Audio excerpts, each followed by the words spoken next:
فرزند زہرا امام زمانہ حضرت امام مہدی علیہ السلام اجل اللہ، پاک ائمہ علیہ السلام اور سلسلہ الہی کے جانشینوں کے سلسلے کے 12ویں اور آخری امام ہیں۔ آپ کی ولادت 15 شعبان 255 ہجری بروز جمعہ طلوع فجر کے وقت ہوئی تھی۔ آپ کے والد محترم کا اسم گرامی جناب امام حسن عسکری علیہ السلام اور والدہ محترمہ کا نام جناب نرجس خاتون ہے، جنہیں ملکہ بھی کہا جاتا ہے۔ آپ کی والدہ کیسر روم کی پوتی اور والد کی طرف سے حضرت عیسیٰ کے نائب شمعون کی نواسی تھی۔ آپ کا اسم گرامی محمد اور کنیت ابو القاسم ہے۔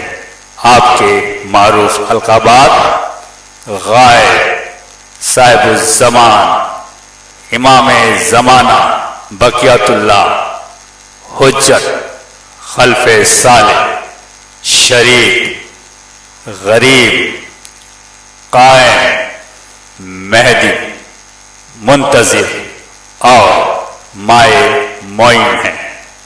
وقت ولادت امام زمانہ امام حسن عسکری علیہ السلام نے اپنی پھوپھی جناب حکیمہ خاتون چوکے نویں امام حضرت تقی علیہ السلام کی صاحبزادی اور 10ویں امام حضرت نقی علیہ السلام کی بہن تھی بلوایا اور کہا کہ آج کی شب وہ شب ہے جس میں مجھ سے صبح کو فرزند کا وعدہ ہے، جائیں اور نرجس خاتون کی مدد کریں۔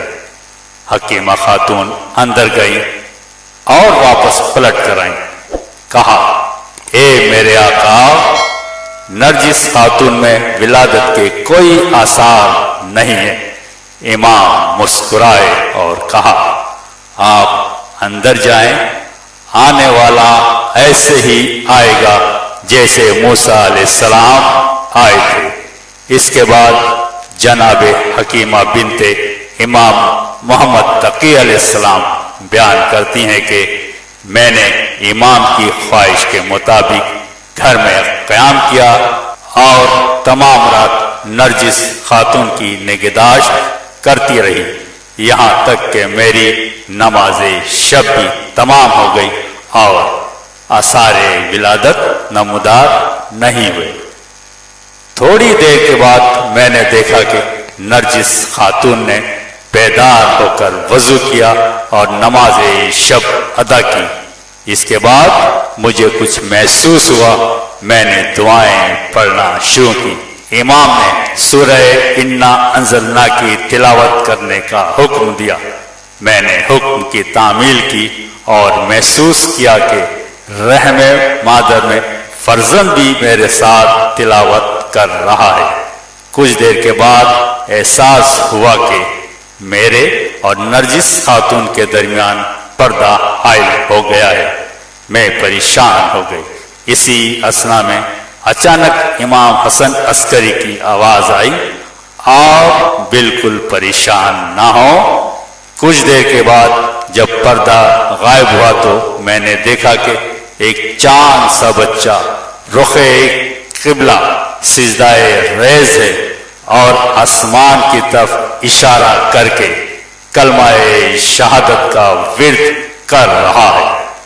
واضح رہے کہ وقت ولادت سورہ انا انزلنا کی تلاوت کا شاید ایک راز یہ بھی تھا کہ اس سورہ میں ہر شب قدر میں ملائکہ کا آسمان سے امر الہی کے ساتھ نازل ہونے کا ذکر ہے، اور یہ علامت ہے کہ ہر دور میں ایک صاحب الامر کا رہنا ضروری ہے، اور آج دنیا میں آنے والا اپنے دور کا صاحب الامر ہے۔ حضرت امام حسن عسکری نے اس حقیقت کو جانتے ہوئے کہ حکومت وقت ظالم عباسی حکمران حضور صلی اللہ علیہ وآلہ وسلم کی پیشن گوئیوں سے بخوبی واقف تھے کہ امام حسن عسکری علیہ السلام کا بیٹا مہدی ہر قسم کے بدعنوانیوں اور ظلم کو دور کرتا نظر آئے گا۔ آپ کے گھر کی سخت ترین نگرانی کی جا رہی تھی اور تمام تر کوشش یہی تھی کہ آخر حجت پروردگار دنیا میں نہ آنے پائے، اور قدرت نے بھی اس کے مقابلے میں غیبت کا مکمل اہتمام کر دیا تھا، اور آپ نے بھی ولادت سے پہلے انتہائی رازداری سے کام لیا تھا۔ لیکن اس کے باوجود امام حسن عسکری نے وقت ولادت ایک جانور کے بجائے متعدد جانور ذبح کیے اور کافی مقدار میں گوشت و روٹی کی تقسیم کا بھی حکم دیا تھا۔ صاحب الامر کی خصوصیات و امتیاز کے علاوہ اس نقطے کی بھی وضاحت ہوتی ہے کہ اس طرح آبادی کے بڑے حصے کو صاحب العصر کی ولادت کی خبر ہو جائے، اور اس کے بعد اگر لوگ ان کی زیارت نہیں بھی کر سکے تو ان کے وجود کا انکار نہ کر سکے۔ صاحب الامر کی ولادت کی خبر کا عام ہونا ضروری تھا تاکہ صاحبان ایمان شک و شبے میں مبتلا نہ ہو۔ امام حسن عسکری علیہ السلام نے اپنے بیٹے کو اپنے قابل اعتماد چاہنے والوں کو دکھایا تاکہ مستقبل میں وہ اس کی پیروی کریں۔ حضرت امام حسن عسکری نے پیدائش کے تیسرے دن صاحب العصر کو اپنے ساتھیوں کے سامنے لائے اور کہا، میرے بعد یہ آپ کے معاملات کا مالک ہے اور یہ میرا جان نشین ہے۔ غائب یہ امام کی واضح ترین صفت ہے، اور اس کی طرف ائمہ طاہرین نے لفظی اشارات کے علاوہ عملی اشارات بھی فرمائے ہیں۔ مثال کے طور پر آخری دور کے ائمہ معصومین اکثر حالات میں قوم سے ملاقات نہیں فرمایا کرتے تھے تاکہ لوگ غیبت کے عادی ہو جائیں اور غیبت کی بنیاد پر وجود امام کا انکار نہ کر سکے۔ خود امام عصر کی زندگی کا ابتدائی دور بھی اسی عالم میں گزرا ہے کہ جناب حکیمہ خاتون جنہوں نے ولادت کے موقع پر سارے فرائض انجام دیے تھے، انہیں بھی ہفتہ عشرہ یا بعض اوقات 40 دن کے بعد زیارت نصیب ہوتی تھی، اور یہی حال دیگر احباب اور اہل خانہ کا تھا۔ اکثر افراد نے ولادت کے بعد صاحب العصر کو صرف اس وقت دیکھا تھا جب آپ اپنے والد گرامی کی نماز جنازہ کے لیے تشریف لائے تھے اور نماز جنازہ ادا فرمائی تھی۔ اس کے بعد آپ نے اپنے غیبت کے 2 حصے رکھے، غیبت صغریٰ اور غیبت کبریٰ۔ غیبت صغریٰ جس کا سلسلہ تقریباً 70 سال تک جاری رہا، اور اس میں مختلف صفرا کے ذریعے خط و کتابت اور سوال و جواب کا سلسلہ جاری رہا تھا تاکہ لوگ غیب پر ایمان کے عادی ہو جائیں، اور یہ اعتقاد بھی قائم ہو جائے کہ غیبت کے ذریعے فیض و برکات کا سلسلہ موقوف نہیں ہوا بلکہ ہدایت و ارشادات کا سلسلہ جاری رہتا ہے۔ 70 سال کی اس تربیت کے بعد غیبت کبریٰ کا سلسلہ شروع ہو گیا، اور ایک اعلان عام ہو گیا کہ اس کے بعد سوالات کے جوابات براہ راست نہیں ملیں گے بلکہ ہمارے محفوظ تعلیمات کے ذریعے حاصل ہوں گے، اور ان تعلیمات سے ان عبادات و اطاعت کا کام وہ علماء انجام دیں گے جو اپنے نفس کو ہوا و حوث سے بچانے والے، اپنے دین کو خطرات سے محفوظ رکھنے والے، اپنے مولا کے احکام کی اطاعت کرنے والے اور اپنے خواہشات کی مخالفت کرنے والے ہوں گے۔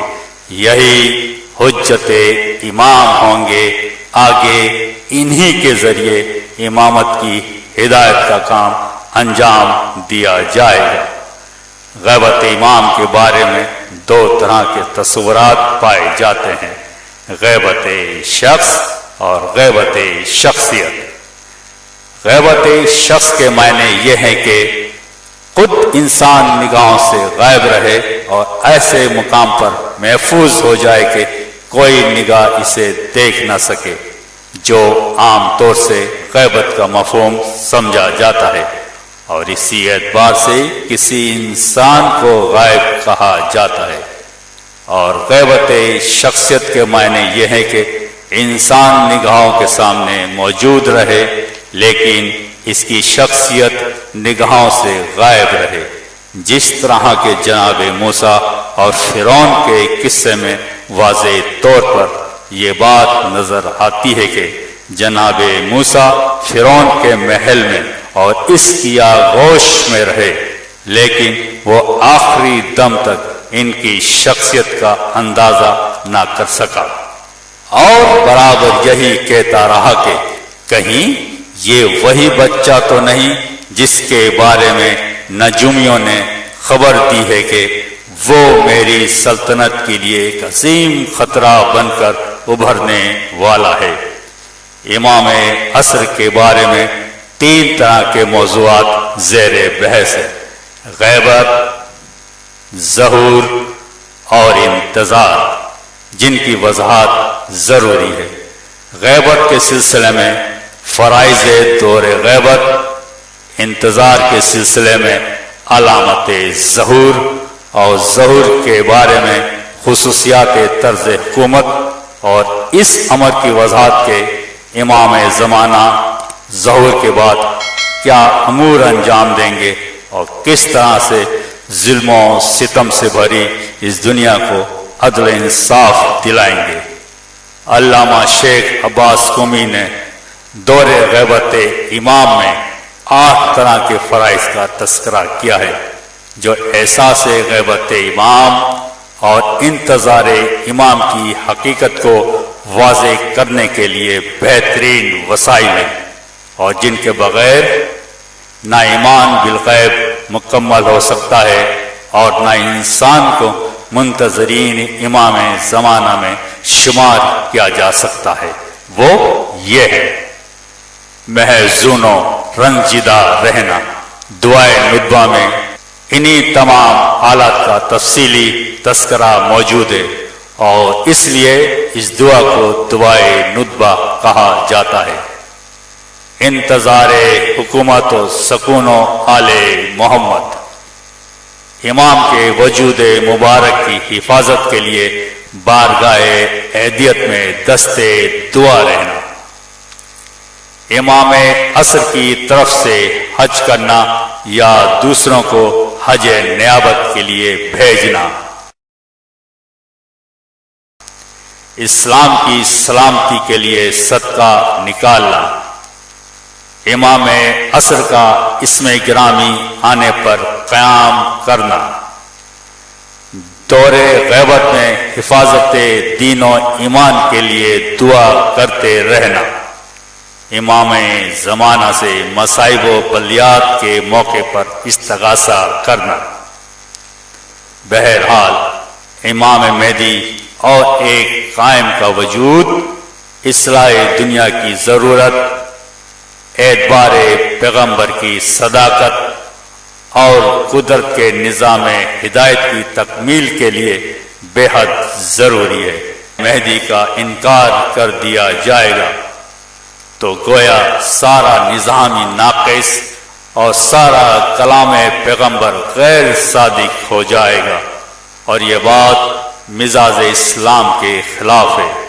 اس لیے روایت میں یہ بات بیان کی گئی ہے کہ جس نے خروج مہدی کا انکار کیا، گویا اس نے پیغمبر پر نازل ہونے والے تمام قانون کا انکار کیا۔ جس طرح کے پہلی منزل پر یہی اعلان غدیر خم ہوا تھا، اور اب آخری منزل پر ظہور امام عصر کے بارے میں ہو رہا ہے۔ تاریخ آل محمد برابر مرتوب اور مسلسل ہے۔